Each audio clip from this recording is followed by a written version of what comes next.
Welcome to the Rock On Podcast with me, Danny Coleman. Let's jump into it. First of all, Michael, thank you so much for taking the time to talk to me today. I appreciate it. Absolutely. I'm a fan of the band. I've seen you guys. I've been sent to cover you guys with Styx, with Don Felder, with was it Bad Company the other time? I can't remember, but we haven't. Well, I've been in the band for over 12 years, and it hasn't been. We did some stuff where we were with Paul Rogers, but never Bad Company since I've been in the band. All right, maybe it was Paul. I can't remember. It's been a while since I've seen you guys. I think 3 years ago, maybe in Camden, New Jersey. Oh yeah, that's a staple. That spot, yeah, for sure. I'm in Trenton. I'm an hour train ride from New York and 40 minutes from Center City, Philly, and anywhere within 40 minutes along the Jersey Shore. So. Yeah, Trenton's kind of like strategically located in there, isn't it? Yeah. I mean, it's sort of in between Philly and Manhattan, kind of, right? Isn't it? Yeah, exactly. Yeah. And very accessible to all the major highways, the Turnpike, the Parkway, every train route. So, yeah, it's a good place if you're a musician. It really is. You got your options, which I am. I'm a drummer as well. So. Oh, cool. Yeah. All right on. Yeah, cool. Go ahead. Okay. So what I'm going to do is I'm going to just a couple seconds of silence at the beginning, so it makes it easier to edit, and a couple seconds at the end, and then we'll wrap it up. Okay. Perfect. All right. Here we go. All right. On the phone with us right now is somebody that I've looked forward to speaking with. For quite some time. We have Mr. Michael Bluestein of Foreigner on the phone. How are you, sir? I'm good, man. Just for the record, Bluestein. Stein. That was my next question to you. Is it Steen or Stein?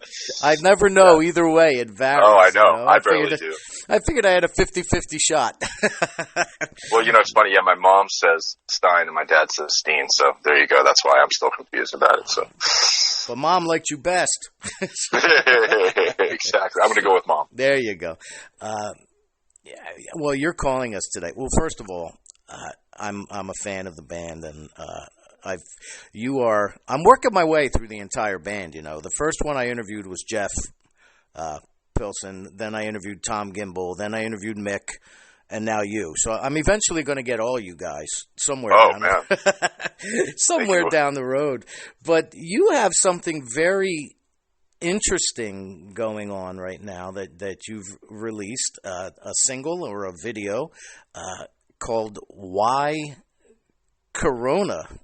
So that's right. That's it started out, I understand it was going to be kind of a lighthearted thing, and then it turned into something a little more.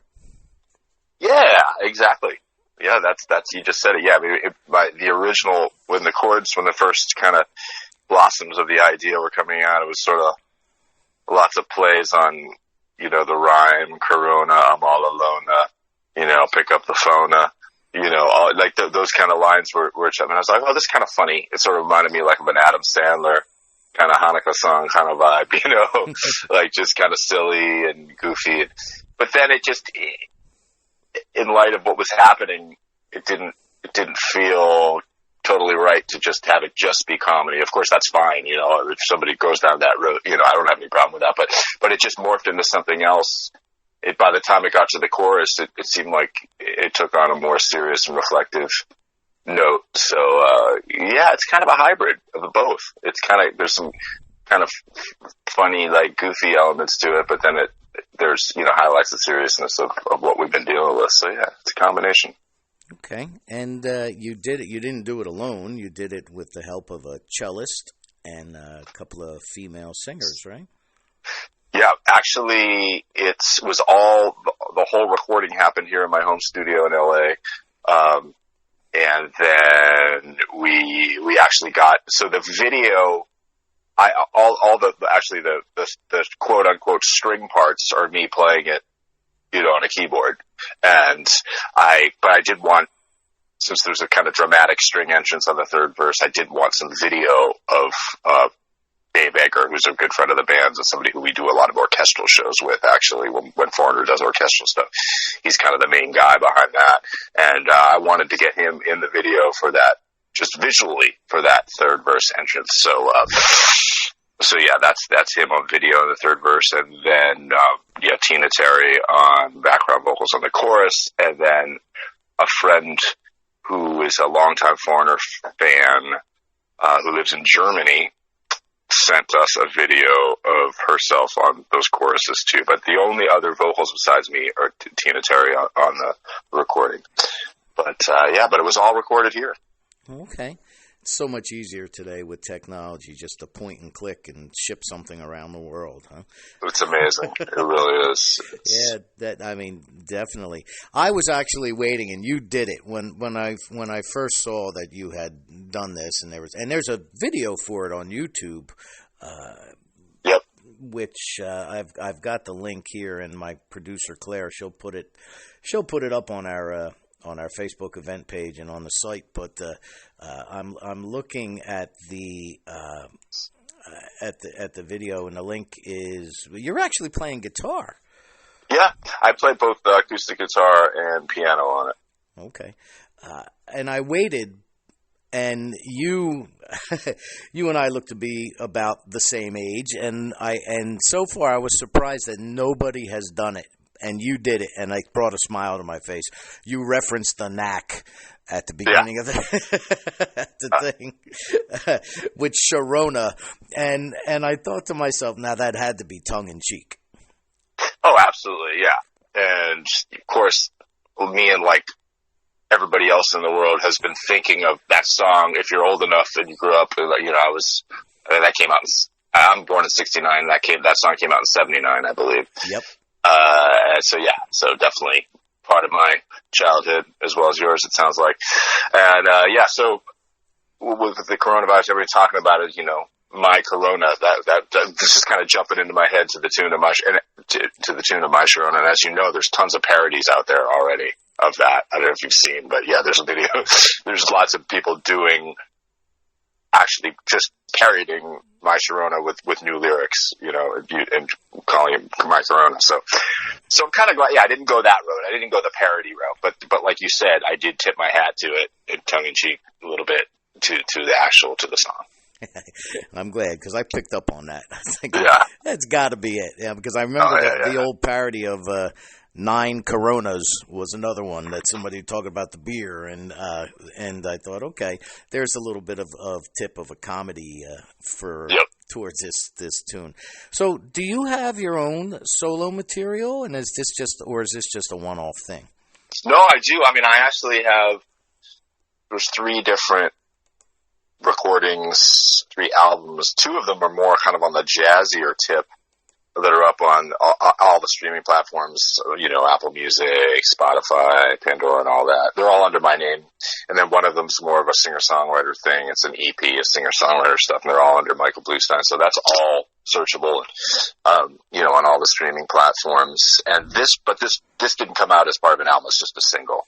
So, right, releasing the single. Okay. Yeah. Now, I see that you've kind of, prior to landing with Florida, you had played with some industry heavy hitters, Boss Skaggs, Stevie Nicks, Enrique Iglesias, Jimmy Kimmel's band. So how did you find your way into Foreigner? Yeah, good question. Well, the guy that was doing it at the time when I entered the band is somebody named Paul Merkovich, who is the musical director for The Voice, the TV show The Voice. And but this is actually before he was doing the voice gig, and he had come on as an interim keyboard player in 2007 for the band, filling in, and they needed a replacement. He came in as he said, I can't be your permanent guy, but I'll come in for a bit and help you find a new permanent guy. So Paul Merkovich was in, and just as fate would have it, we were both at NAMM back in January of 2008. If you know NAMM. Oh, yeah. National Association of Music Merchants, that happens every year in Anaheim. Big music convention.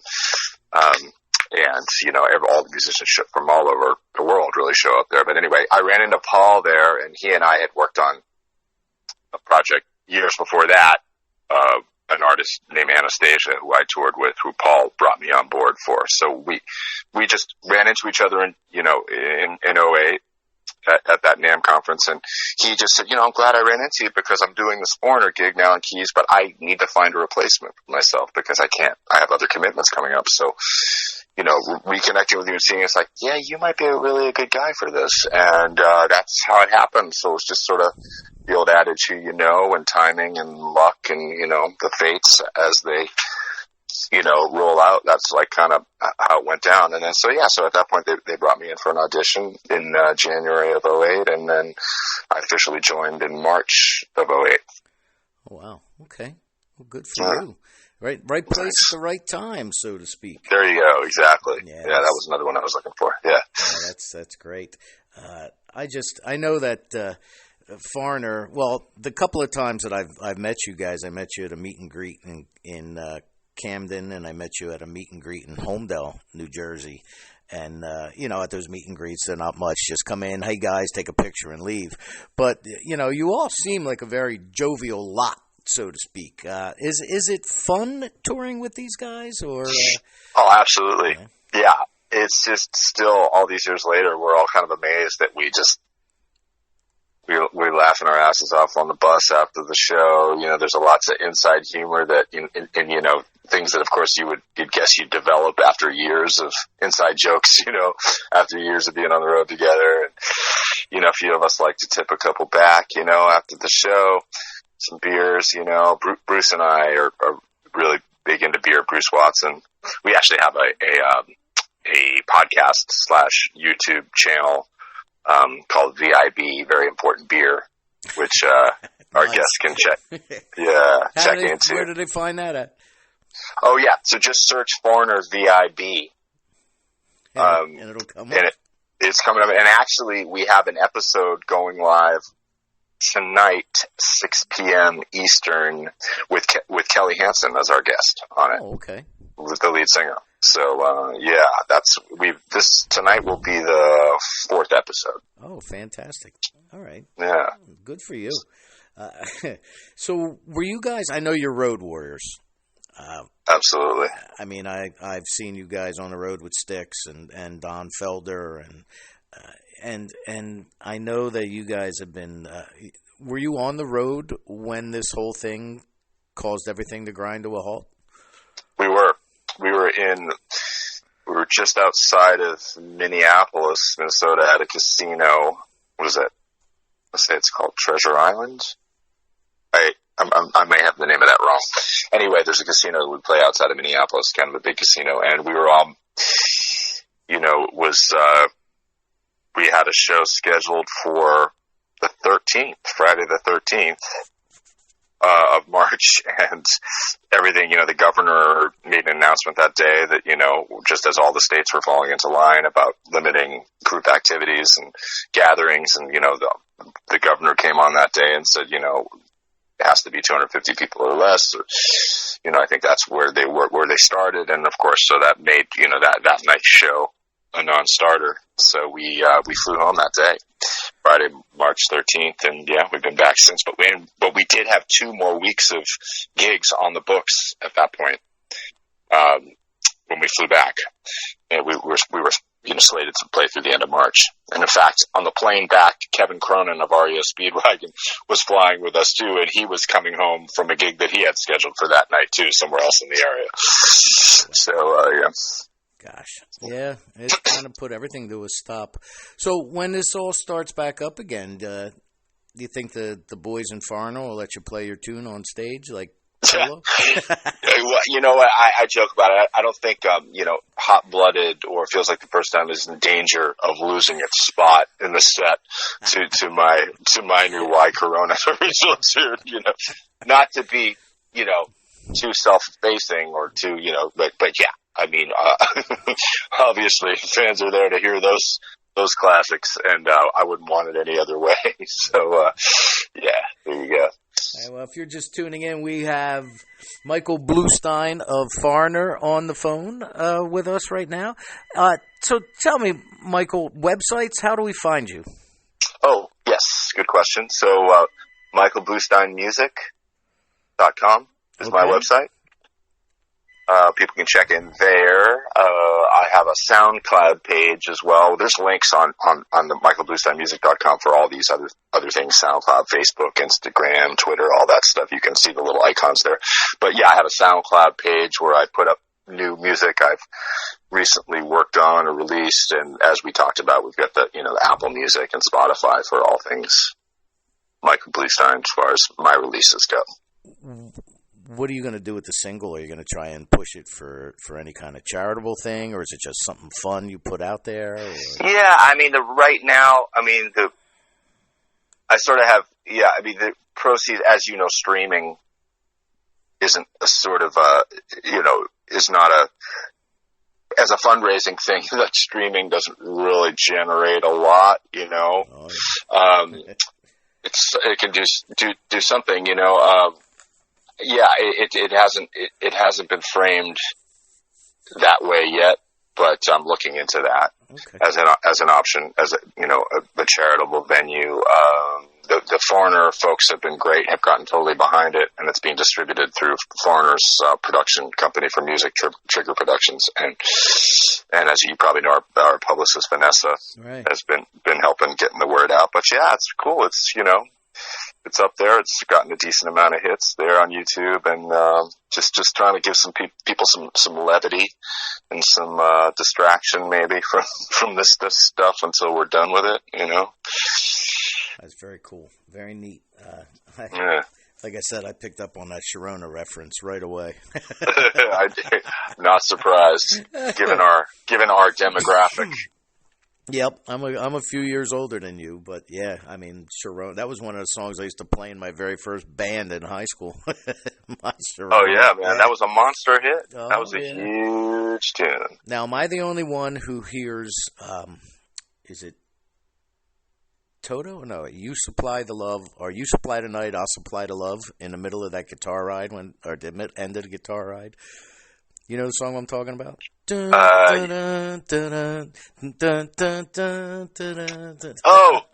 yeah, I know that song. Yeah, but you're saying you hear a reference to that in Why Corona? No, in My Sharona. I mean, nobody. I see what you're saying. Yeah, definitely. Wow, that's funny. They ripped that off. How can you people not hear this?